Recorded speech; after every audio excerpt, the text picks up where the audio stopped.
오늘과 다음 주 수요일까지 뜻이 하늘에서 이룬 것 같이라는 제목으로 말씀을 함께 나누고자 합니다. 예수님께서 고난받으시고 죽으시고 부활하신 예수님의 행적을 우리가 찾고 또 예수님의 그 사랑을 우리가 발견하는 기간이 사순절 기간인데, 그 예수님이 받으셨던 고난과 죽음 그리고 부활에 이르기까지 하나님께서 세우신 그 뜻이 하나하나 성취되어 가는 그 과정이 바로 예수님의 고난과 죽음 부활이었습니다. 예수님의 행적이 하나님의 뜻 가운데 이루어지기 위해서 많은 사람들이 동원이 됐죠. 그 가운데 베드로를 통해서 하늘에서 이룬 그 하나님의 뜻이 어떻게 이루어졌을까? 예수님의 그 구원의 사역이 어떻게 이루어졌는지를 함께 살펴보면서, 예수님께서 제자들에게도 그렇게 가르치지 않습니까? 너희 이렇게 기도하라 하시면서 뜻이 하늘에서 이룬 것 같이 이 땅에서 이루어지기를 원한다, 그렇게 기도하라고 말씀했지 않습니까? 우리가 살아가는 모든 삶에 하나님의 뜻이 없는 것이 없는 것이죠. 그래서 모든 것이 하나님의 뜻이 있기 때문에 그 하나님의 뜻을 알고 그 뜻이 이루어지는 것이 하나님께 영광이 되는 것이고, 또 하나님 앞에 마땅히 우리가 그 영광을 올려드려야 될 사람들이 우리 성도들인 것이죠. 이 진리 안에서 우리가 예수님의 그 행적을 살피면서 반드시 우리가 알아야 될 사실이 뭐냐 하면, 예수님은 당신의 이 고난과 죽음 부활을 어떻게 받아들이고 계셨느냐 하는 것이죠. 사도 바울은 그가 받은 이 복음의 핵심을 이렇게 얘기를 해요. 예수님이 왜 죽으셨느냐? 우리를 위해 죽으셨지만 성경대로, 그럼 뭔 말입니까? 하나님이 말씀하신 대로, 하나님의 뜻대로 우리 죄를 위해서 대신 죽으시도록 하는 것이 하나님의 뜻이었고, 그게 성경이었고 예언된 구약 성경이 성취되었던 그 사건이었다는 것이죠. 부활도 마찬가지입니다. 왜 이 얘기를 하는 것일까요? 예수님의 죽음이 하나님께서 주관하셔서 그분의 뜻을 이루기 위해 이루어진 사건을 우리가 바로 보지 못하면 인간적인 마음이 앞서기도 합니다. 그분의 고통과 죽음이 과연 우리에게는 어떤 의미인가, 이걸 보라는 것이죠. 우리 자신을 살피면서 우리가 예수님처럼 고난당할 때 하나님의 뜻이 무언가를 살펴보는 것이 더 중요한 것이죠. 예수님께서 마지막 유월절 전에, 예수님 잡히시기 전에 베드로에게 이르지 않습니까? 네가 닭 울기 전에 3번 나를 부인하게 될 것이다. 이 베드로가 예수님을 부인하게 된 배경을 가만히 살펴보면, 이 베드로가 지금 예수님을 따라서 이 재판장까지 들어왔습니다. 그래서 안뜰 바깥뜰로 같이 앉아서 예수님이 지금 재판받고 있는, 공개 재판받고 있는 모든 현장을 보고 듣고 사람들이 하는 소리도 다 들렸어요. 그래서 베드로가 부인하는 소리도 예수님도 듣고요. 예수님이 잡혀서 공개 재판을 받는데 대제사장이 예수님을 향해서 그러지 않습니까? 너는 신성 모독을 했다, 막 예수님을 몰아붙이지 않습니까? 그뿐이겠습니까? 사형에 해당한다. 옆에 있던 사람이 손바닥으로 예수님을 때리고 네가 그리스도냐, 선지자 노릇 해보라고 얼마나 조롱을 해대는지요. 이 모든 모습을 누가 목격하고 있는 겁니까? 베드로가 보고 있습니다. 베드로가 뭐라고 얘기했느냐 하면, 예수님 결단코 저는 예수님 안 버릴 겁니다. 그 3번 부인한 게 과연 어떤 의미이고 어떤 이유가 있었던 것일까요? 바로 예수님이 유월절 전에 제자들에게 그러지 않습니까? 너희가 다 나를 버릴 텐데 나를 혼자 둘 것이다. 그러니까 베드로가 있다가 예수님 절대 결단코 저는 예수님 안 버립니다. 예수님을 따라 이 재판장까지 왔던 베드로는 그때까지만 해도 예수님을 떠나지 않았어요. 다른 제자들은 다 떠났는데 베드로만 예수님을 떠나지 않고 있었어요. 언제까지요? 3번 부인할 때까지. 베드로는 바깥들에 앉았습니다. 그때 한 여종이 와서 베드로에게 그러죠. 너도 갈릴리 사람 아니냐? 예수와 함께 있었도다. 그러니까 베드로가 뭐라고 합니까? 부인하지 않습니까? 아이고, 네가 무슨 말 하는지 날 모르겠다. 또 옆에 한 사람은 어떤 사람이냐 하면, 예수님을 잡으러 왔을 때 베드로가 칼 들고 말고라는 사람의 귀를 잘랐던 사건이 있지 않습니까? 그 옆에 그 사건을 보고 있던 한 사람이 베드로를 향해서 그 사람과 함께 동산에서 우리 집안 사람 귀까지 잘란 양반이 당신 아니냐고, 이에 베드로가 부인을 하게 되죠. 그때 닭이 웁니다. 그때 예수님께서 3번이나 부인하는 베드로를 바라보십니다. 그러면서 베드로가 3번 네가 나를 부인하리라 하는 그 말씀이 생각이 난 겁니다. 그러면서 어떻게 합니까? 이 베드로가 통곡을 하기 시작합니다.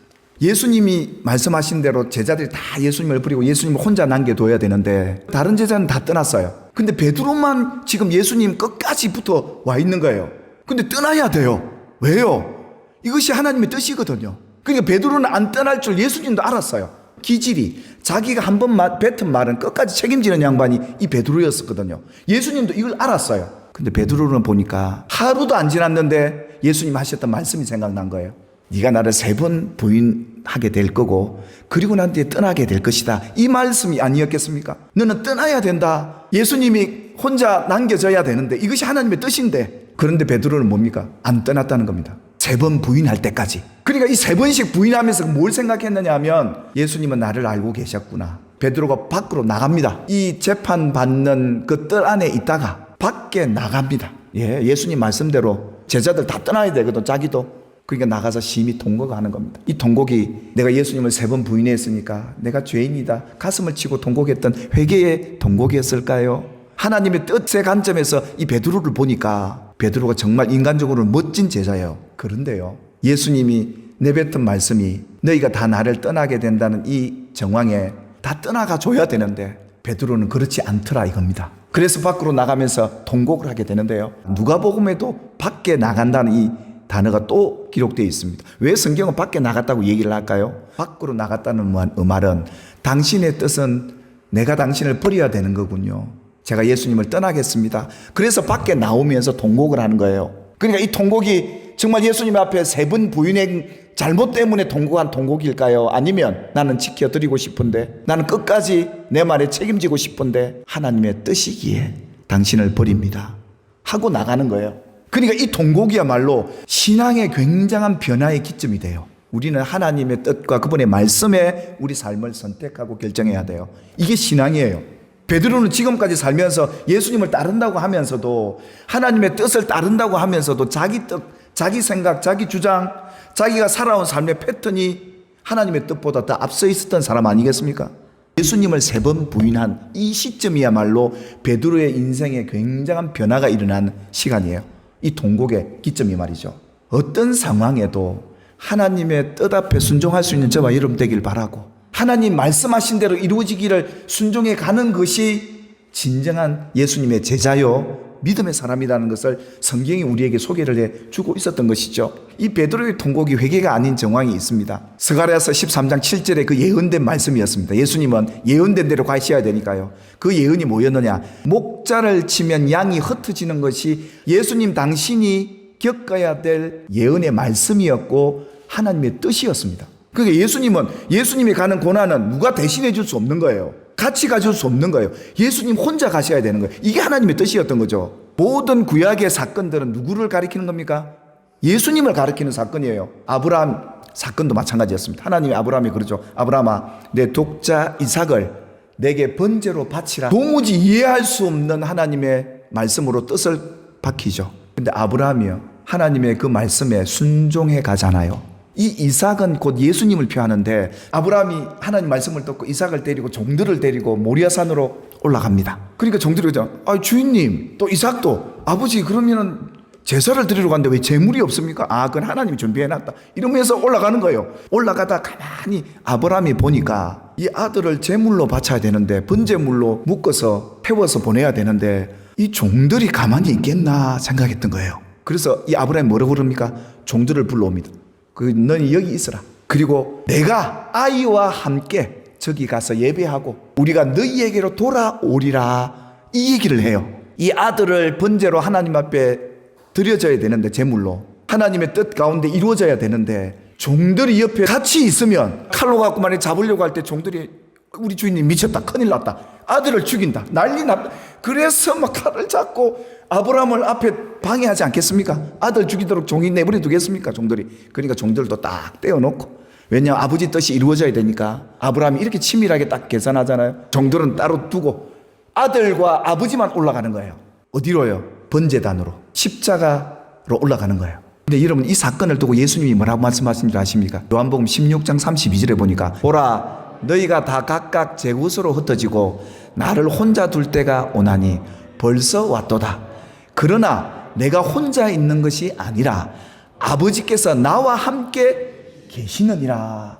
이제 다 떠나고 나만 혼자 둘 때가 오는데 혼자가 아니라 입니다. 아버지와 아들이 예수가 있다는 겁니다. 그러니까 예수님은 제자들이 다 떠나고 고난과 죽음의 길을 가셔야 될 그 예수님은 아버지가 옆에, 그러니까 아브라함과 지금 이삭이 함께 올라가는 것처럼 아버지와 예수가 함께 있는 이 모습이 성경에 예언된 대로 이리 온 겁니다. 그래서 예수님은 제자들이 다 떠났다고 고난의 길이, 죽음의 길이 힘들고 어렵지만 아버지가 옆에 계신다. 그래서 고난의 길을 갈 수 있는 거예요. 죽음의 길을 갈 수 있는 거예요. 오늘도 이 하나님이 여러분과 함께 계심을 믿으시길 바랍니다. 우리가 인생길을 갈 때요, 때로는 고난, 참 고달프고 고단하고 힘겨운 인생길을 갈 때요, 하나님은 절대 그 고난 속에 우리를 내버려 두지 않습니다. 그러니까 이 성경에 예언된 이것이 예수님을 혼자 두어야 돼요. 그리고 아버지와만 있어야 돼요. 그래야 그 길을 갈 수 있는 길이기 때문에 하나님의 뜻이 이것이었기에 제자들을 떼놓으려니까 이 또 베드로가 들러붙어가지고 떨어지지가 않는 거예요. 그러면 네가 나에게 3번씩이나 부인을 해서라도 떠나게 만들어야 되겠다, 그거 아니겠습니까? 그래서 아브라함이 이삭을 딱 데리고 결박해서 제단 나무에 딱 세워놓지 않습니까? 예수님을 십자가에 누가 세웠습니까? 하나님께서 말입니다. 결국은 죽게 하신 분도 하나님이시고 부활케 하신 분도 하나님이다, 이 사실을 성경이 우리에게 가르쳐주고 싶은 거예요. 우리를 구원하시려고, 우리를 사랑하시기에 내가 병들었어요.